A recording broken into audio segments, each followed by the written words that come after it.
हाँ, तो last day हमने चर्चा किया था बेसिक बातें on critical angle and total internal reflection, और दोनों फिनोमेनन क्या होता है सबको वो आइडिया हो गया था। चलो अब कुछ क्वेश्चंस करते हैं। और क्वेश्चंस के लिए मैंने कहा था कि जो सबसे इंपॉर्टेंट कहानी है, तुम लोग यहाँ पे ध्यान रखना एक बात क्या, कि for the same pair of medium value of mu depends upon colour. मैं एक बार उसको फिर से लिखता हूँ, क्योंकि इसमें कंफ्यूजन होने का चांसेस रहता है। तुम लोग बस इसको ऐसे ध्यान रखना कि mu is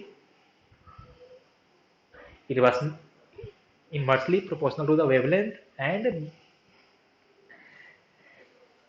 critical angle is also inversely proportional to the refractive index।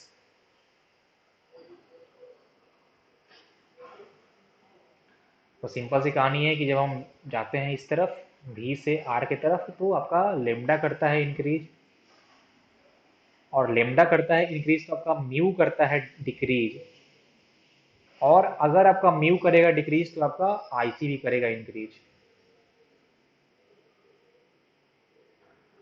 और हमने कहा था कि जैसे मान लो कि फॉर एग्जांपल मैं बोलूं कि for a given pair of medium IC for green light is, हमको बोला है कि IC for green light is 24 degree. Green light के लिए किसी मीडियम का क्रिटिकल एंगल का वैल्यू है 24 डिग्री। अब मेरा सवाल है कि इस मीडियम के लिए आईसी फॉर ब्लू लाइट 24 से ज्यादा होगा कि 24 से कम होगा? कौन बोलेगा, जल्दी बोलो। कम होगा, 24 से कम होगा। Very good.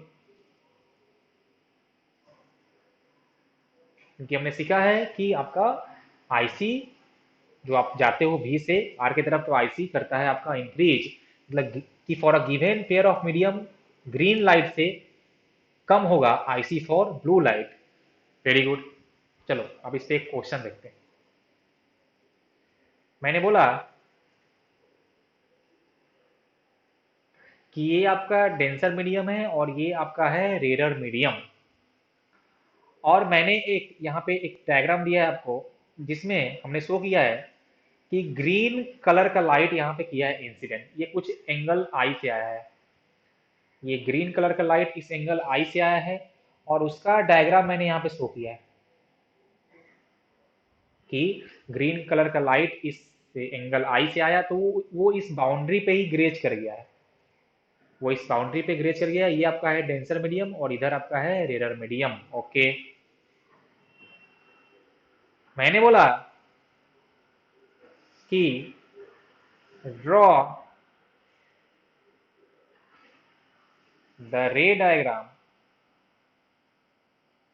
For blue light and yellow light for the given medium keeping angle of incidence same।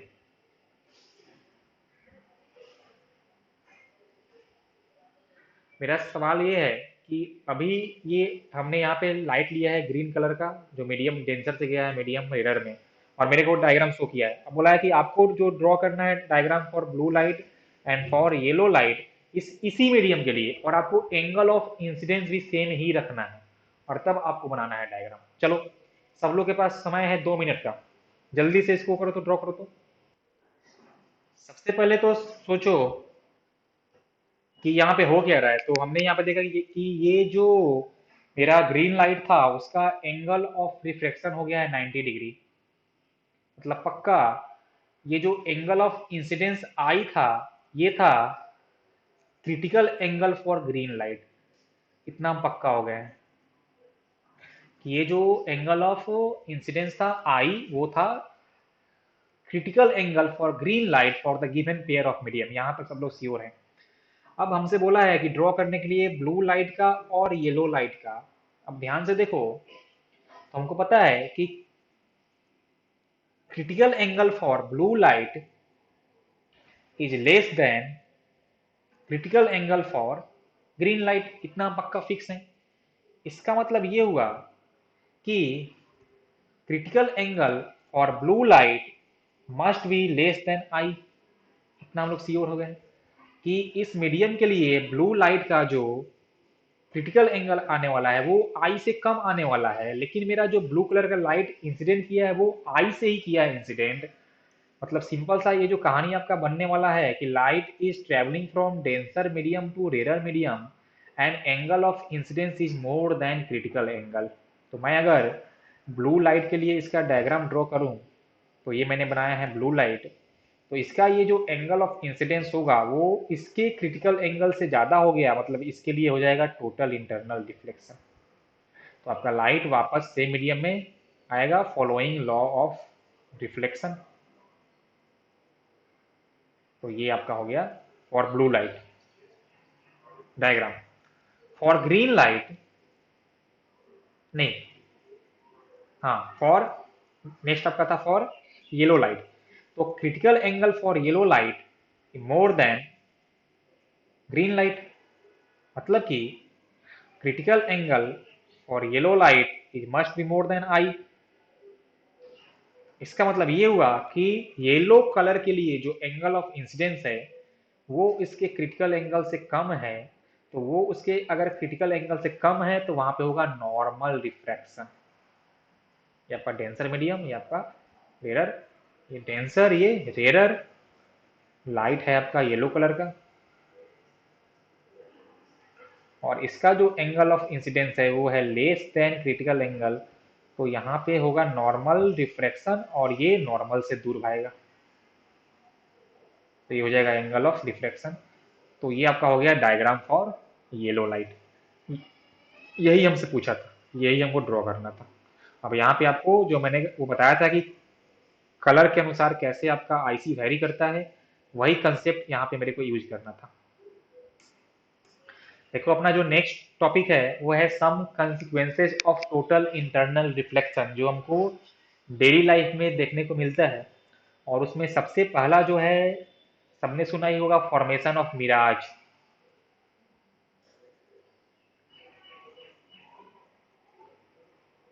Formation of mirage is consequence of total internal reflection. ये कैसे होता है और क्यों होता है, इसके लिए मेरे को अगर तुम लोग बोलोगे तो मैं अलग से समझाऊंगा वीडियो बना के। अभी मेरे पास, मैं चाहता हूँ कि ये जो क्लास चल रहा है उसमें मैं सिलेबस का ही बात करूँ। तो फिलहाल बस ये जो फॉर्मेशन ऑफ मिराज होता है ये आपका होता है इन समर डेज, और मेनली ये आपको शो होता है जहाँ पे सड़क काफ़ी आपका हॉट हो जाए। मतलब कि जो हम देखते हैं कि हमारे यहाँ कंक्रीट का जो रोड होता है जो ब्लैक पेंटेड होता है, वहाँ पे मेनली आपको ये समर में दिखता है, जहाँ पे आपको ऐसा लगता है कि सड़क पे पानी आ गया है।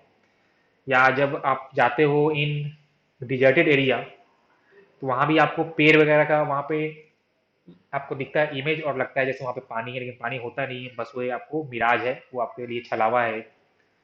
तो ये होता है due to total internal reflection ही होता है। उसके अलावा आपने अगर कहीं कहीं देखा होगा कि कहीं विंडो वगैरह में या कहीं पे अगर एक ग्लास का टुकड़ा होता है, तो उस ग्लास के टुकड़े को आप कुछ अगर सर्टेन एंगल से देखते हो तो आपको वो बहुत ज्यादा साइन करता हुआ दिखता है। वो भी आपका होता है consequences of total internal reflection. तो shining of broken glass.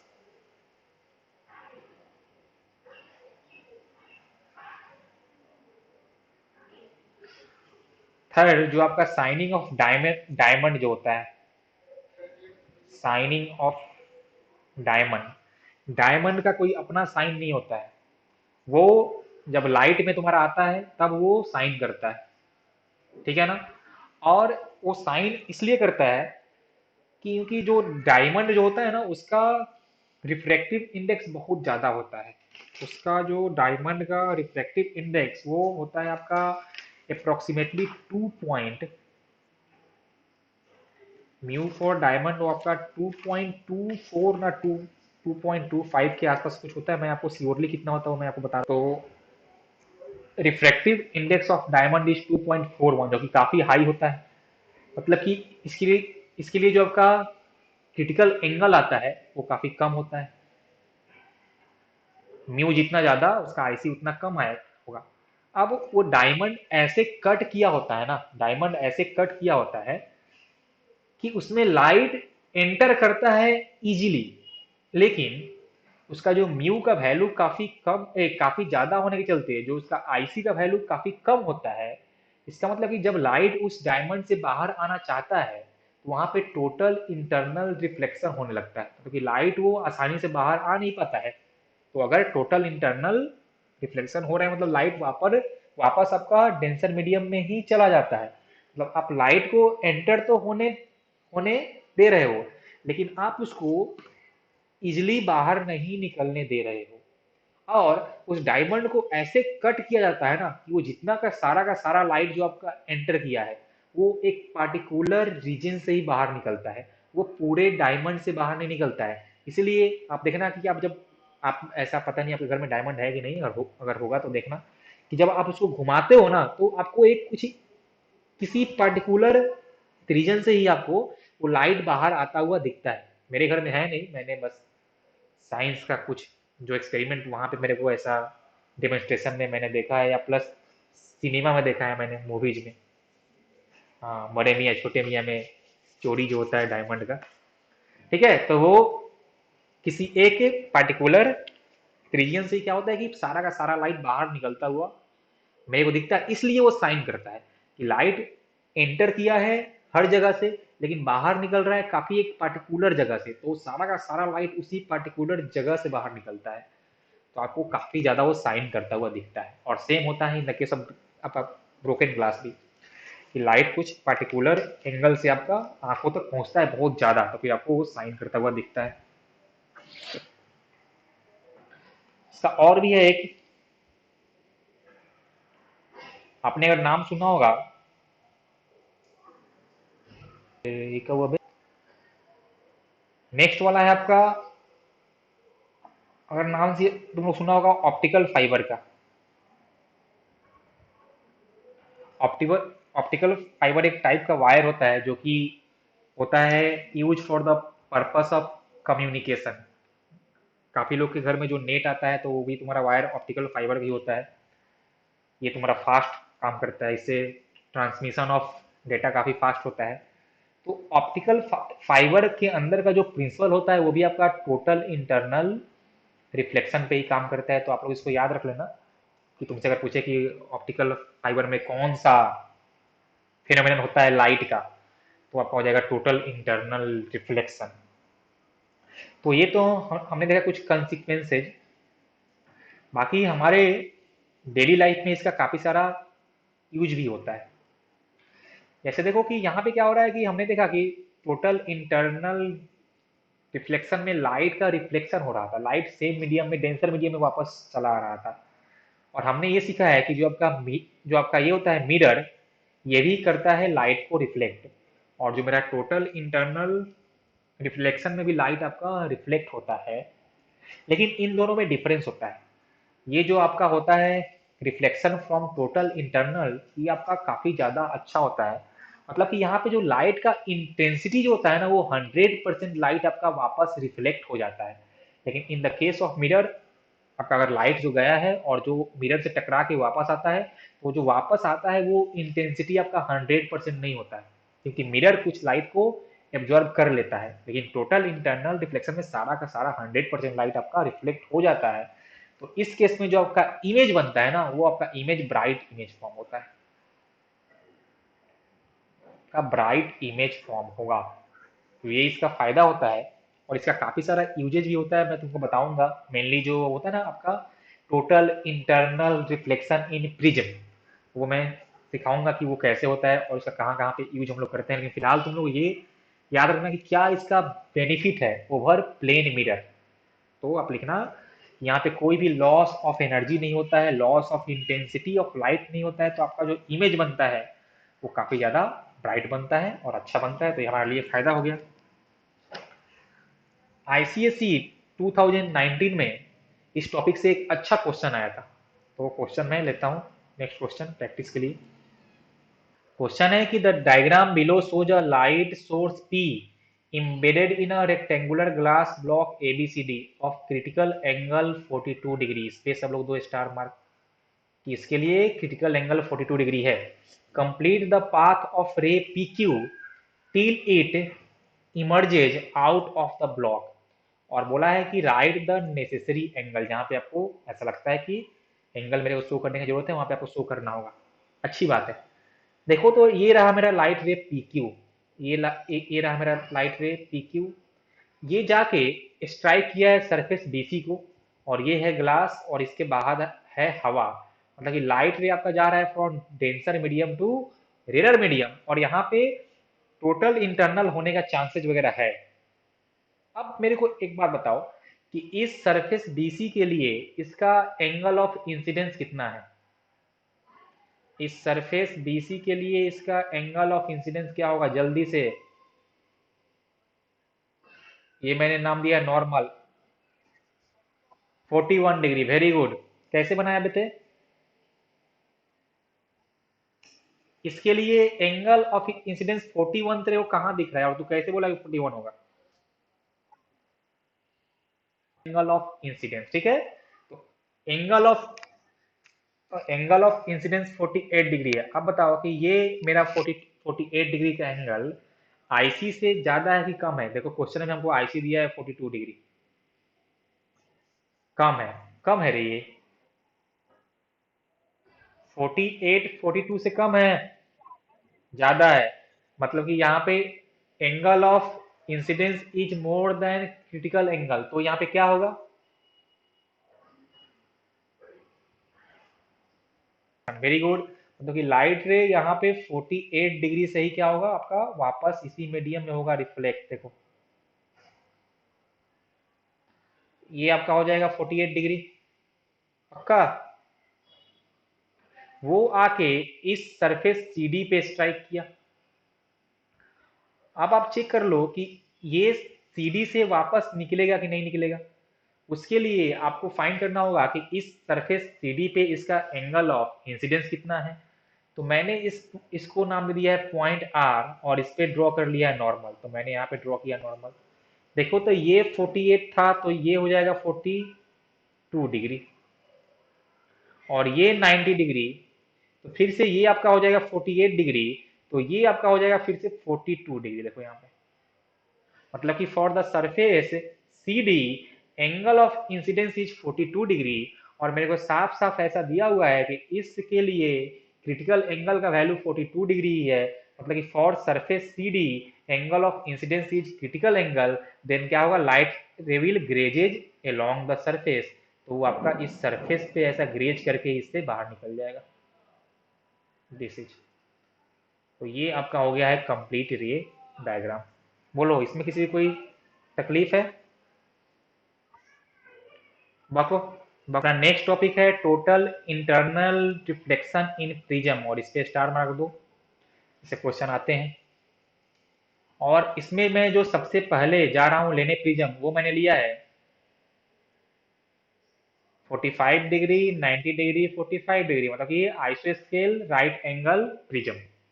आइसोस्केल right angle prism. इसमें मैं 3 केसेस लूंगा, 3 या 4 केसेस इसमें आएगा, देखते हैं। सबसे पहला इसमें नंबर 1 मैंने लिया है to deviate light ray by 90 degree. तो हमको ये प्रिज्म यूज करके लाइट रे को 90 डिग्री से डेविएट करना है, और हम लोग यहाँ पे टोटल इंटरनल रिफ्लेक्शन का ही यूज करेंगे। देखो ये टॉपिक पढ़ने का दो तुम्हारे पास तरीका है। एक तो कि समझ के करना, अगर बाई द वे समझ में नहीं आए तो आराम से इसको रट्टा मार लेना, क्योंकि इसका रट्टा मारना ही बहुत आसान है, उसमें कोई चाप है नहीं। लेकिन मैं समझाऊंगा, कोशिश करना समझने का। तो सबसे पहले मैंने लिया है राइट एंगल आइसोस्केल प्रिज्म। मैंने बनाया इसको, ये ए पे मैंने लिया है राइट एंगल, तो ये 90, ये 45, ये भी 45 डिग्री। और लाइट रे को मेरे को 90 से करना है डेविएट। तो इसके लिए मैंने इस फेस ए बी पे लाइट रे को कराया है इंसिडेंट नॉर्मली। सब लोग ध्यान दें कैसे हमको डायग्राम बनाना है। तो इस फेस ए बी पे तो मैंने लाइट रे को कराया है इंसिडेंट नॉर्मली। अब क्या होगा कि अगर लाइट रे आया है नॉर्मली, तो ये जाएगा अनडेविएटेड, तो ये आया अंदर, ये आया अनडेविएटेड। Very good sir. ये इस सरफेस BC को स्ट्राइक किया। अब देखो तो ये ग्लास बाहर में हवा, लाइट जा रहा है डेंसर से मिरर में। तब आपको यहाँ पे थोड़ा चेक करना पड़ेगा IC लगा के। तो सबसे पहले हमने फाइंड किया कि इस सरफेस के लिए एंगल ऑफ इंसिडेंस क्या था। तो उसके लिए मैंने पहले ड्रॉ किया इस पॉइंट पे नॉर्मल। तो ये मैंने ड्रॉ कर लिया है नॉर्मल इन एन डैश। अब हमको फाइंड, अब उसके लिए ये आपका हो जाएगा angle of incidence. Okay okay. देखिए, तो ये 90 सबको दिख रहा होगा, ये 45, तो ये भी होगा 45, इसमें कोई चाप नहीं है। ये भी होगा 45। हाँ वेरी गुड। ये था नॉर्मल, ये लाइन आपका है नॉर्मल, मतलब कि ये पूरा एंगल आने वाला है 90। मतलब ये भी कितना होगा, ये भी आपका आने वाला है 45 डिग्री। Very good. मतलब कि लाइट जा रहा है from denser to rare and angle of incidence is 45 degree, and ये है मोर देन 42 डिग्री, जो मैंने बोला था कि होता है IC for glass air pair. मतलब कि इसके लिए IC का वैल्यू है 42 डिग्री, लेकिन मेरा एंगल ऑफ इंसिडेंस है 45 डिग्री, तो यहाँ पे होगा टोटल इंटरनल रिफ्लेक्शन। ओके। मतलब कि इस नॉर्मल के साथ लाइट अगर 45 डिग्री से इंसिडेंट किया था, तो 45 से ही रिफ्लेक्ट करेगा। अब आप देखना कि इससे 45 पे जब आप जब लाइट रे बनाओगे तो कुछ ऐसा आ जाएगा, देखना कुछ ऐसा आ जाएगा, परपेंडिकुलर टू बेस AC। क्योंकि अगर ये लाइट रे इस नॉर्मल से 45 गया था, मतलब कि जो लाइट रे आया है और जो लाइट रे गया है उसके बीच का एंगल होना चाहिए 90। तो ये मेरा लाइट रे आया था, ये नॉर्मल इससे 45 पे आया था, तो इससे 45 पे जाएगा, तब ये भी आपका 45 ही होना चाहिए। तो जो लाइट रे मेरा आया था और जो जा रहा है उसके बीच का एंगल है 90। मतलब कि अगर ये जो लाइट आया था वो था हॉरिजेंटल, तो जो मेरा लाइट जा रहा है वो पक्का होगा वर्टिकल। अब देखो तो फिर से आपका लाइट आ गया इस सरफेस AC पे। इस सरफेस AC पे वो किया है इंसिडेंट नॉर्मली, मतलब कि उसका एंगल ऑफ इंसिडेंस 0 डिग्री हो गया है, और वो आपका IC से छोटा है। तो आपका नॉर्मल यहाँ पे आपका सिंपल हो जाएगा। आपका सिंपल क्या होगा, सिंपल होगा रिफ्रैक्शन। और if light falls normally then it goes undeviated, मतलब ये ऐसे यहाँ से बाहर निकल जाएगा। और सबको साफ साफ ऐसा दिख रहा है कि जो लाइट रे इंसिडेंट किया था और जो लाइट रे बाहर निकल रहा है उसके बीच का एंगल 90 डिग्री है। तो ये मैंने समझाने के लिए किया था। अब जब आपके एग्जाम में आए तो आपको इतना कचरा नहीं करना है, बस आप ऐसे बनाना प्रिज्म ABC 90 45 45। इस पे मैंने लाइट कराया इंसिडेंट नॉर्मली, ये गया अनडेविएटेड, फिर यहाँ पे एंगल ऑफ इंसिडेंस 45 डिग्री, तो 45 से ही जाएगा, तो वो ऐसे आया, फिर यहाँ से बाहर निकल गया देख, बस। और ये भी 45 होगा, बस आपको इतना ही शो करना होगा। ये हो गया, ये हो गया डेविएशन बाय 90 डिग्री। सिंपल सी कहानी है। तो अगर समझ ना आए तो फाइनली ये वाला रट लेना, डेविएशन बाय 90 डिग्री। ऐसे इसमें समझ ना आने वाली भी कोई बात नहीं है। बोलो सब लोग ठीक है ना, समझ आया ना? ओके। इस इस सेटअप का यूज होता है इन पेरिस्कोप। आप जब क्लास 9 में थे तो वहां पे आपने पेरिस्कोप के बारे में सीखा होगा। और वहां पे हम लोग लाइट रे को 90 से घुमाने के लिए हम लोग वहां पे प्लेन मिरर का यूज करते थे, क्लास 9 वाले केस में। लेकिन अच्छा ये होगा कि in the place of plane mirror आप यूज करो ये प्रिज्म, क्योंकि यहाँ भी लाइट आपका 90 से ही घुमा है, लेकिन यहाँ पे जो आपको लाइट का इंटेंसिटी मिलेगा वो 100% आपको मिलेगा। तो इमेज आपको ब्राइट ब्राइट दिखता है। हालांकि in the case of periscope हम लोग सिर्फ एक आपका प्रिज्म नहीं लेते, वहां पे हम लोग करते हैं यूज सेटअप ऑफ दो प्रिज्म, क्योंकि आपको जब याद होगा कि वहां पे हमने दो लिया था प्लेन मिरर, एक बार घुमाया था 90 से, फिर से घुमाया था 90 से। तो अब देखो कि इसको कैसे करते हैं सेटअप इन पेरिस्कोप।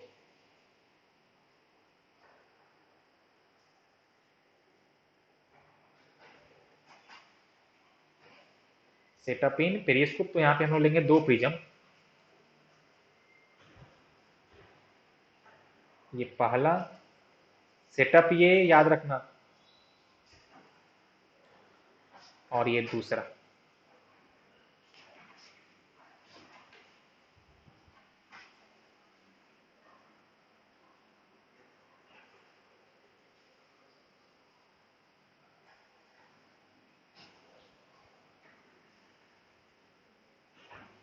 तो ऐसे रहता है सेटअप।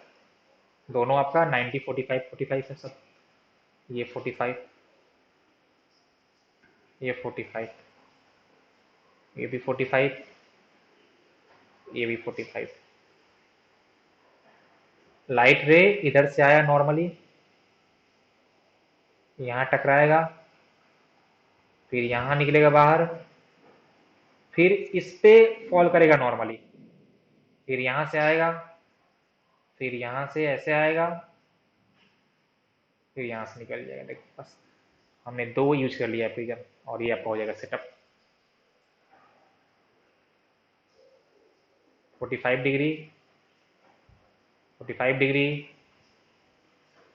45 डिग्री, ये आपका 45 डिग्री हो गया। तो तुम लोग एक किताब में इसी का दो और डिफरेंट सेटअप दिया हुआ है।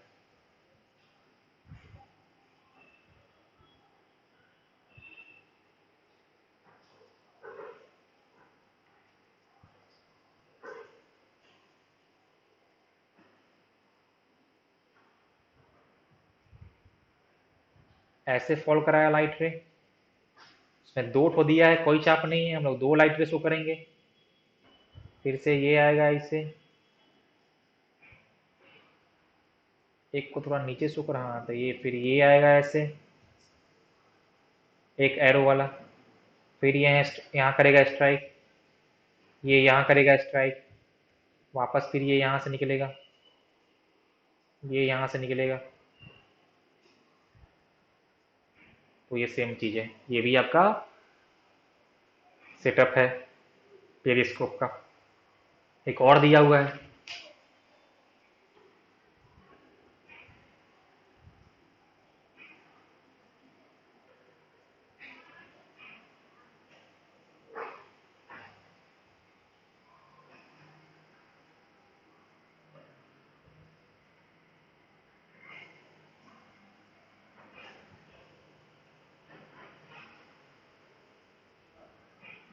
यहाँ कराया है इंसिडेंट और बोला है कंप्लीट रे डायग्राम। 45, 45, ऐसे आया, ऐसे गया, ऐसे गया, हो गया, सिंपल है। करो कॉपी जल्दी से।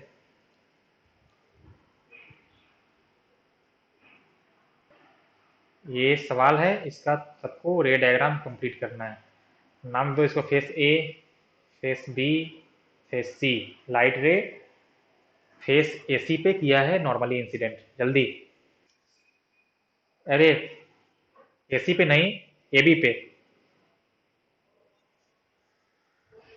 तो देखिए ऐसे आएगा, और ये वापस, हाँ वापस ऐसे निकल जाएगा।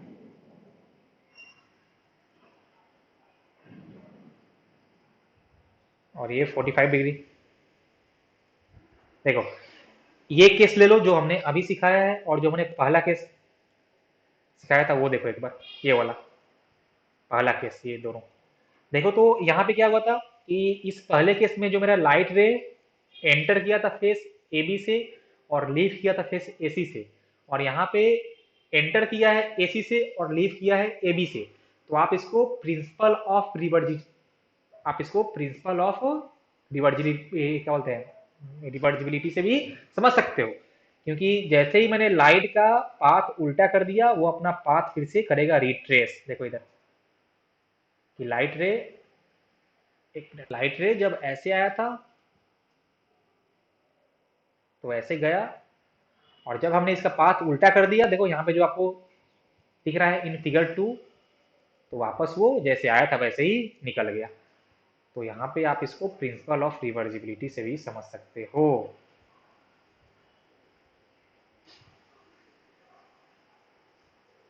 जल्दी।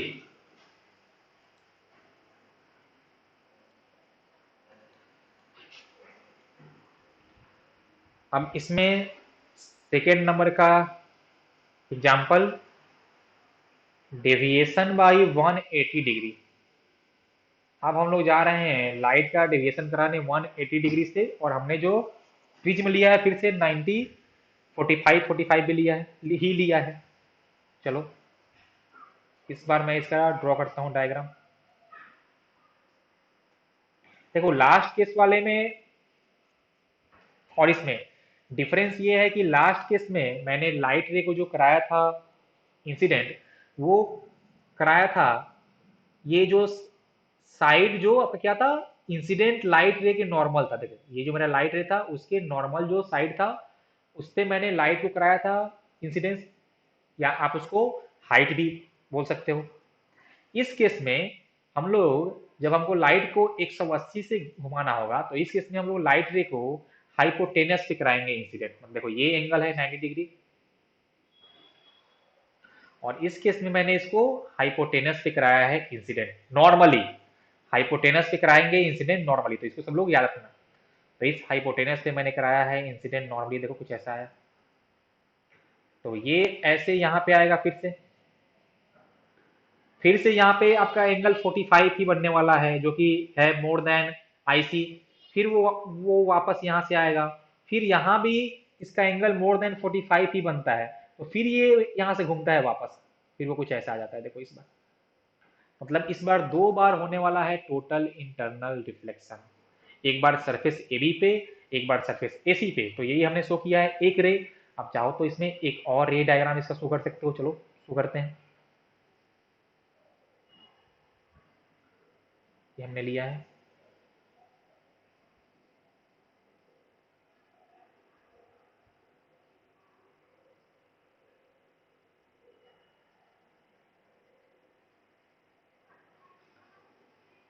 और देखो मैंने एक पे शो किया है सिंगल एरो और एक पे शो किया है डबल एरो, ताकि आप रे को डिफ्रेंशिएट कर पाओ। ये आपका 45 45 था, और ये जहां भी आप ये देखना यहाँ पे आपका हर जगह एंगल 45 ही बनता है। तो आप इसको लिख देना ताकि जो कॉपी चेक करे उसको ये पता चले कि बच्चे को एंगल के बारे में आइडिया है कि कितना एंगल बन रहा है। तो ये आपका हो गया। देखो तो यहाँ पे लाइट रे आपका 180 से किया है डेविएट, वो गया है ऐसे और वापस निकला है इस डायरेक्शन में। तो ये यहाँ पे आपका डेविएशन 180 का है, और इसका यूज जो हम लोग करते हैं वो हम लोग करते हैं इन बाइनोकुलर। ठीक है, तो ये होता है यूज्ड इन,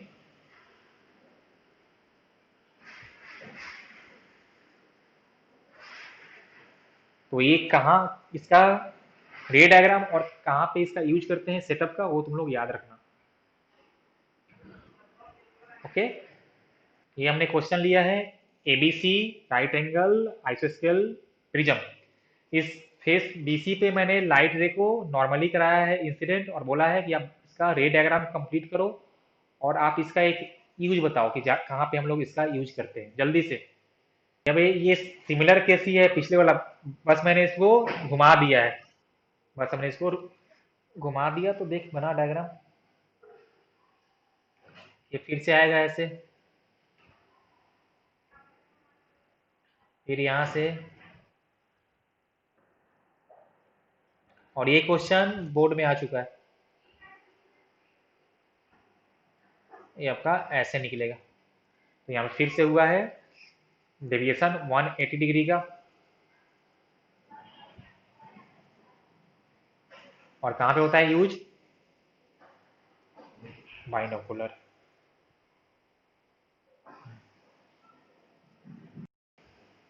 अच्छा,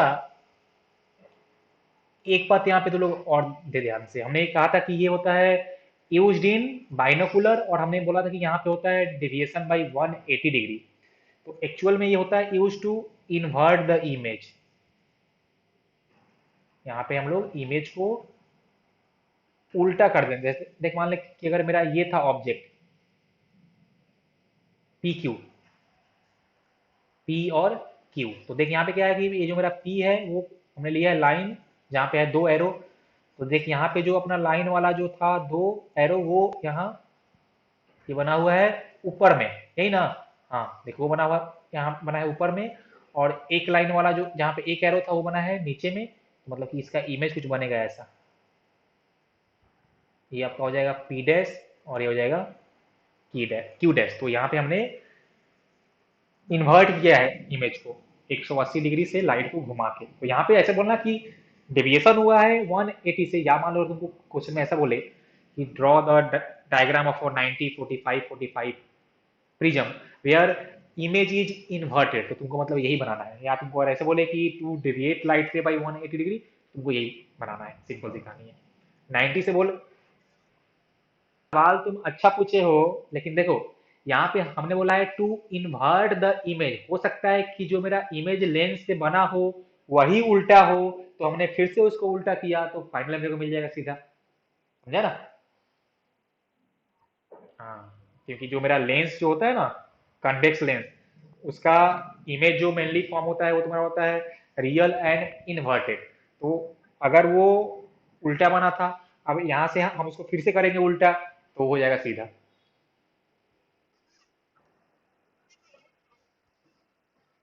साइज में आता है चेंज तो अगर तो अगर साइज में चेंज नहीं आता, तो फिर हम लोग माइक्रोस्कोप काहे यूज करते बताओ।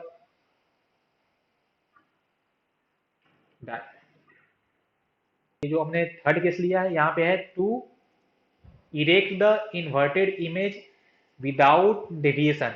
यहाँ पे आपका लाइट रे डेविएट नहीं होता है।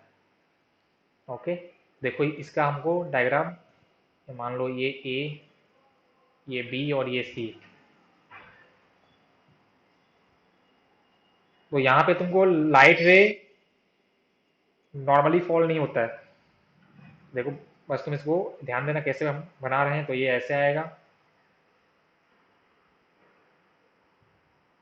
बस जितने से आया था उतना ही से ये बाहर निकलता है। तो राइट रे हो गया पैरेलल। फिर आपका एक और शो कर दो।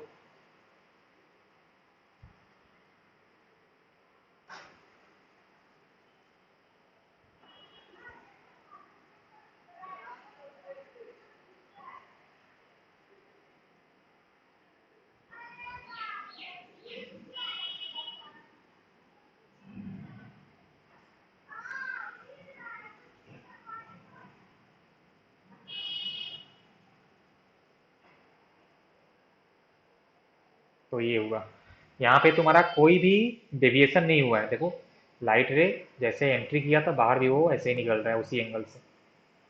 दे are parallel to each other.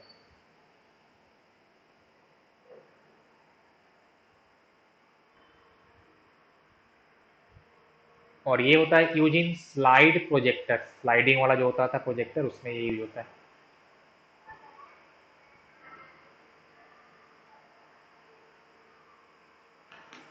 तो ये एक होमवर्क है।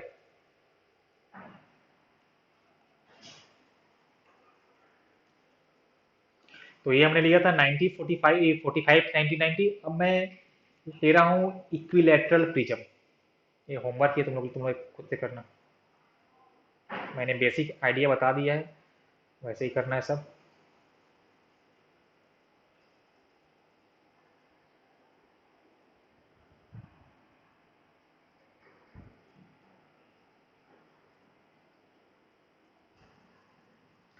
लाइट रे इस फेस ए बी पे किया है इंसिडेंट नॉर्मली।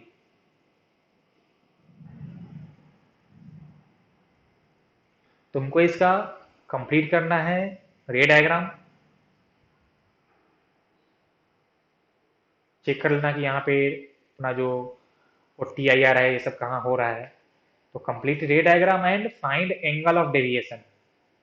जो लाइट बाहर निकलेगा और जो लाइट आपका इंसिडेंट किया था उसके बीच में कितना एंगल था। फाइंड कंप्लीट रे diagram and find angle of deviation. अगर कुछ हेल्प चाहिए थोड़ा सा के लिए, तो आप तुम अपने बुक में देख सकते हो, वहाँ पे दिया भी हुआ है। और फिर नहीं समझ में आया तो मैं नेक्स्ट क्लास में इसको बताऊंगा कैसे हुआ है। ठीक है, तो ये सबका होमवर्क है। तो अपना अभी क्लास सीख, ये अपना क्लास अभी खत्म हो गया।